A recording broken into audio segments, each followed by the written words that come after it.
Esse aqui é o mundo real ou é um jogo assassino? Ou as duas coisas? Hoje eu trago pra vocês a resenha de Alice in Borderland, segunda temporada.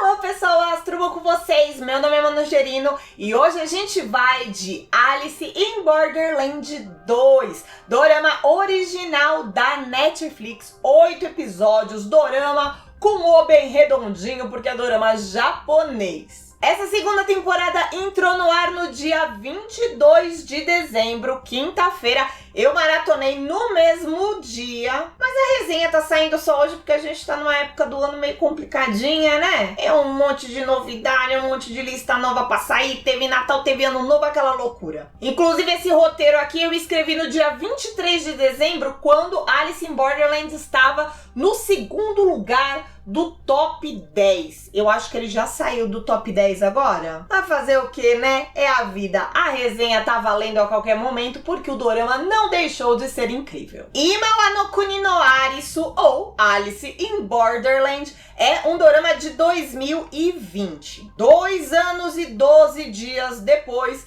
finalmente saiu a segunda temporada, estrelando o ator Yamazaki Kento e a atriz Tsuchiya Tao. Conta a história de Arisu, um jovem gamer que não quer nada da vida além de jogar, jogar e jogar, que sofre de depressão depois do falecimento de sua mãe, que não se encaixa com o seu pai e o seu irmão. Ele inconscientemente começou a levar a vida com a barriga, fazendo grandes nadas o dia todo, simplesmente porque ele não quer mais viver. Mas nem ele sabe disso. Ele só tá continuando. Ele não tá exatamente vivendo. Um dia, passeando com seus amigos pelo bairro de Shibuya, Arisu e seus amigos acabam, Deus sabe como, indo parar em um outro mundo. Nesse mundo, para sobreviverem, eles terão que participar de jogos mortais e lutar por suas vidas. E a luta lá é constante, porque se você entrar num jogo,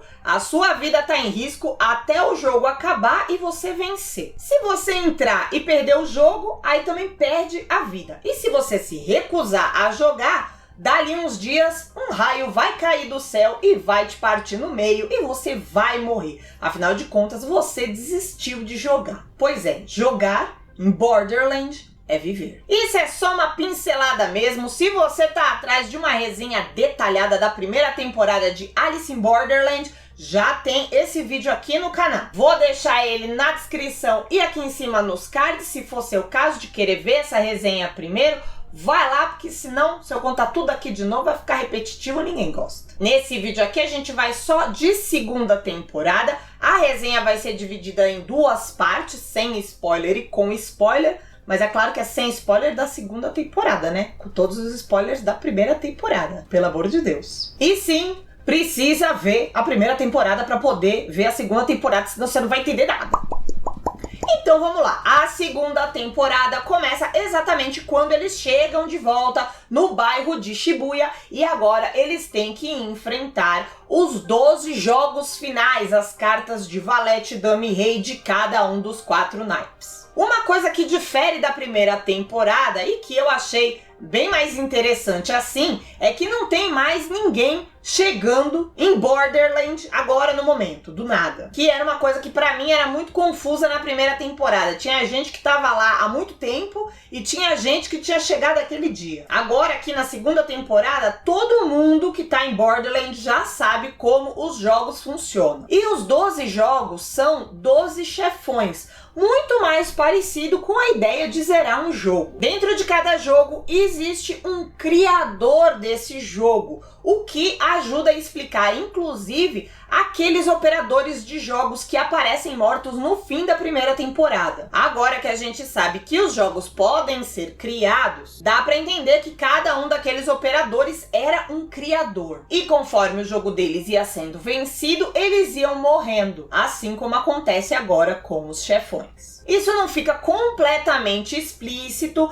mas dá pra deduzir se a gente volta no fim da primeira temporada e escuta de novo aquela gravação que aquelas duas meninas fizeram. Aí junta com esse conhecimento que a gente tem no começo da segunda temporada, pronto, deu pra entender. O grupo do Arisu continua com os mesmos personagens que a gente conhece da primeira parte. Arisu, Usagi, Shishia, En, Kuina e Tata. E a gente vai conhecer um pouco mais do passado de quem a gente ainda não conheceu. An, Shishia e Tata. E aí, se você já viu a minha resenha da primeira temporada, você já entendeu que a minha teoria sobre o Shishia estava errada. E mesmo a gente não ouvindo muito mais do passado, dos personagens que a gente já conhecia, como o próprio Arisu e a própria Usagi, que são os protagonistas, estes personagens também se apresentam bem mais profundos nessa segunda temporada. Na verdade, todo o enredo dessa segunda temporada é muito mais metafórico. O tempo todo questionando problemáticas da nossa sociedade e indagações da vida do ser humano. Muito mais isso do que, de fato, centrado nos jogos e em todo aquele pique de aventura da primeira temporada. Aqui a gente vai perceber claras declarações do roteiro de que o nosso mundo real já é um mundo assassino, assim como o mundo de Borderlands. Que não há tanta diferença assim de um laser que cai do céu e te mata, ou a nossa sociedade que mata muitas pessoas, algumas inclusive em vida. Através do Arisu a gente vai chegando perto de cada uma dessas personagens. E ao ouvirmos as suas histórias, a gente percebe que são pessoas que perderam toda a esperança na Terra, nos humanos, e viam em Borderlands um lugar para recomeçar. Mesmo com aquela matança frenética dos jogos, porque viram que ali era um lugar onde eles poderiam ser novas pessoas. Porque chegaram num mundo onde todo mundo era colocado em pé de igualdade. Mas é claro que esse pé de igualdade também não se mantém por muito tempo, porque o ser humano,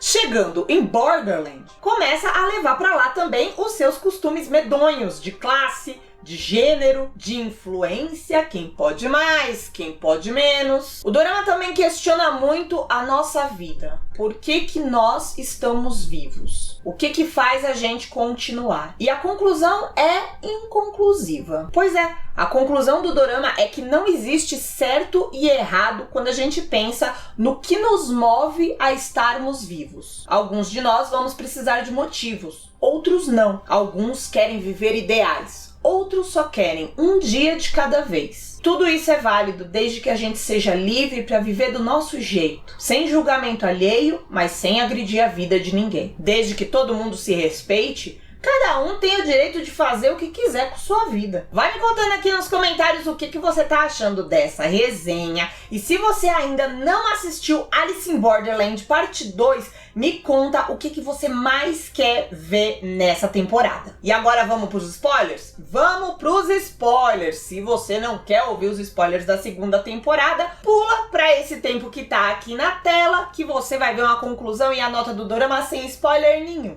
Agora, se você já assistiu ou quer saber todos os spoilers de Alice in Borderland Parte 2, bora continuar.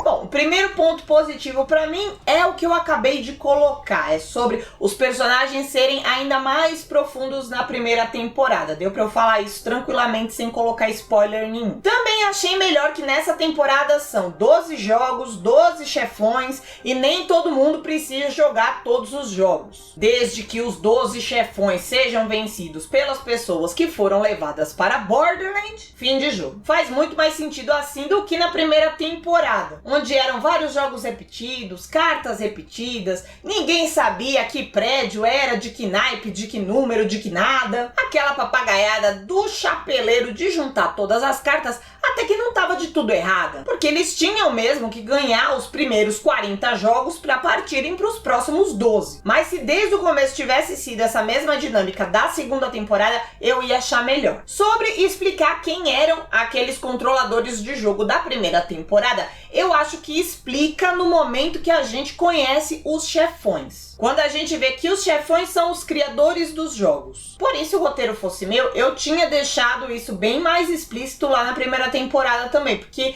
não é nada óbvio. Lá na primeira temporada e aqui na segunda também. Muita gente não vai entender isso. E na verdade, eu não entendi isso enquanto eu assistia a segunda temporada. Eu só fui entender porque eu voltei no fim da primeira temporada, achando que era um erro. Mas aí, revendo a cena, e como eu já tinha visto toda a segunda temporada, aí sim a minha ficha caiu. Pra quem vai começar a primeira temporada agora, vai assistir tudo de uma vez, talvez fique mais fácil, né? Porque tá com toda a história fresca na cabeça. Mas pra gente que assistiu com 2 anos de distância, pelo amor de Deus, não dá. E aí já fica o pedido encarecido à Netflix, né? Não dá pra ficar, gente, 2 anos pra soltar uma temporada de um negócio. Agora, o que eu achei contraditório é aquelas meninas que ficaram chorando e dizendo que elas foram obrigadas. E aí, na segunda parte, a gente vê que, na verdade, os chefões escolhiam ficar. Ninguém era obrigado, era perguntado se você queria voltar ou se você queria ficar e ter seu próprio jogo. Então, se elas tinham o jogo delas, elas não foram obrigadas. É obrigado, não é? Oxi, me irrita. O povo que nunca morre? Não.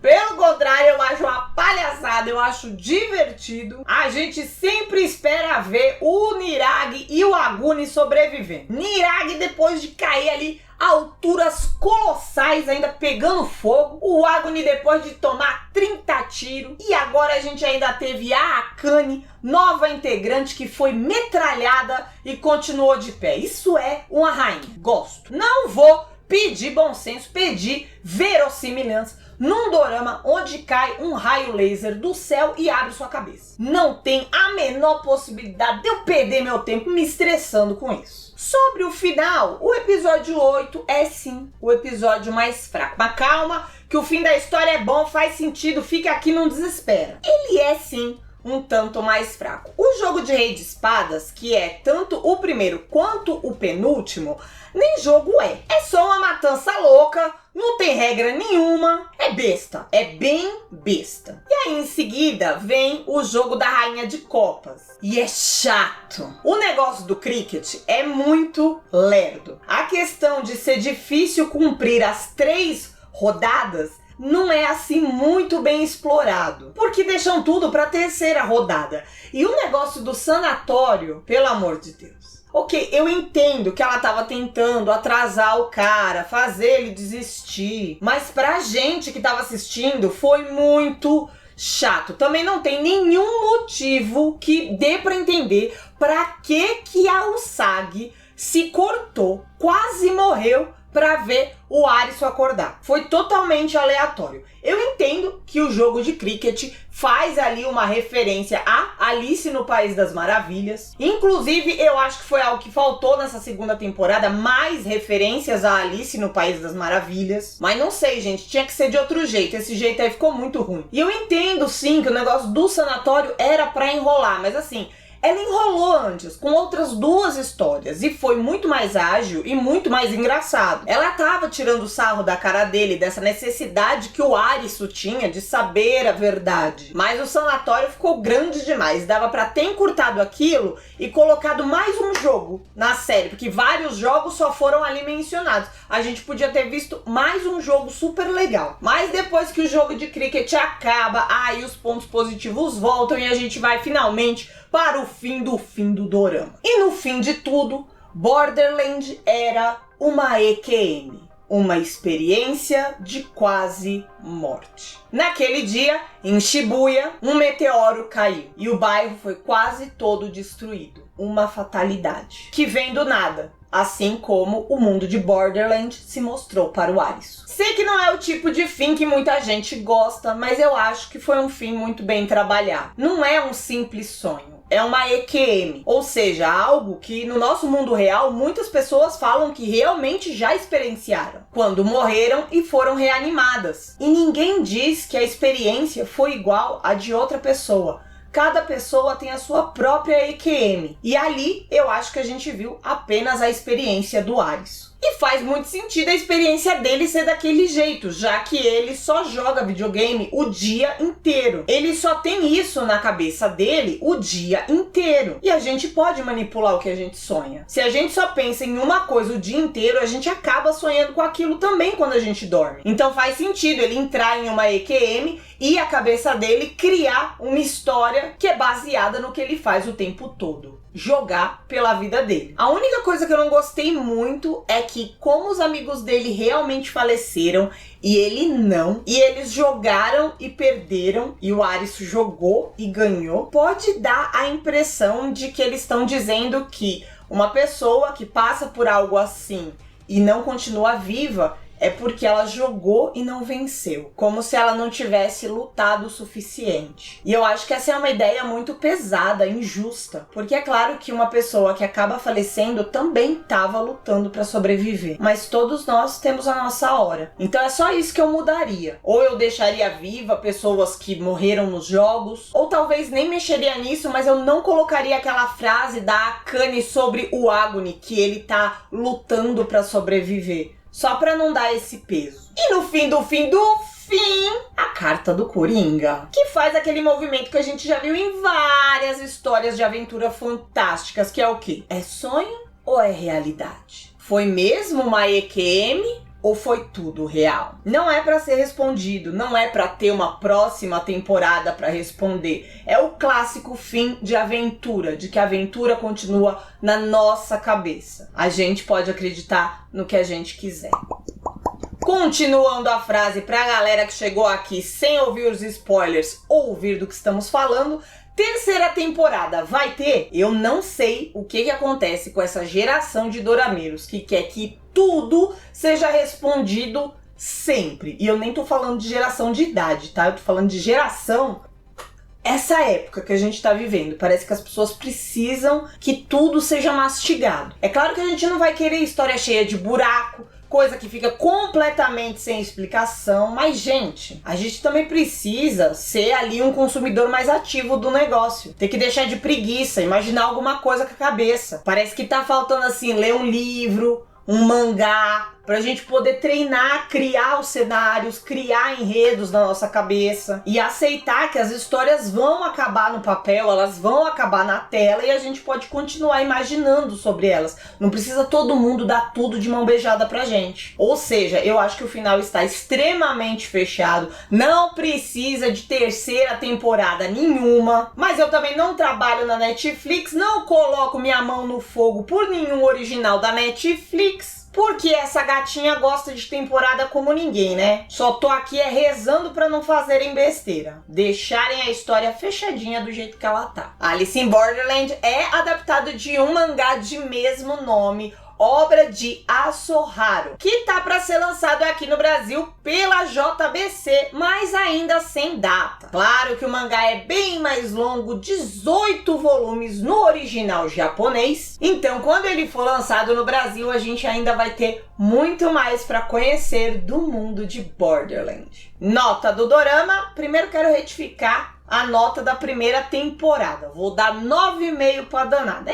Acho que eu dei na época uma nota baixa demais, não sei, eu era uma mulher muito exigente. Além do que, tinha coisa que eu achei que era mal explicada e nem era, né? É que precisava esperar 2 anos para poder entender. Se tivessem feito o dorama tudo de uma vez, ia estar tudo explicadinho. Então acho que nota 9,5 para a primeira temporada é fazer justiça. E segunda temporada toma nota 9. 9 tá ótimo, não vou tirar mais do que 1 ponto só por conta daquele negócio que só você que aceitou o spoiler é que tá sabendo. Todo o resto é magnífico, então 9 tá ótimo. Me segue pra ficar por dentro dos próximos doramas que serão lançados e também dos doramas clássicos que você não pode deixar de assistir. Aqui no Coreanismo tem de tudo pra quem tá começando no mundo dos dramas asiáticos, dos dramas coreanos e também para os dorameiros velho de carteirinha. Espero que você tenha gostado do vídeo de hoje e agora aqui do lado eu vou deixar pra você o link do vídeo de Strangers from Hell,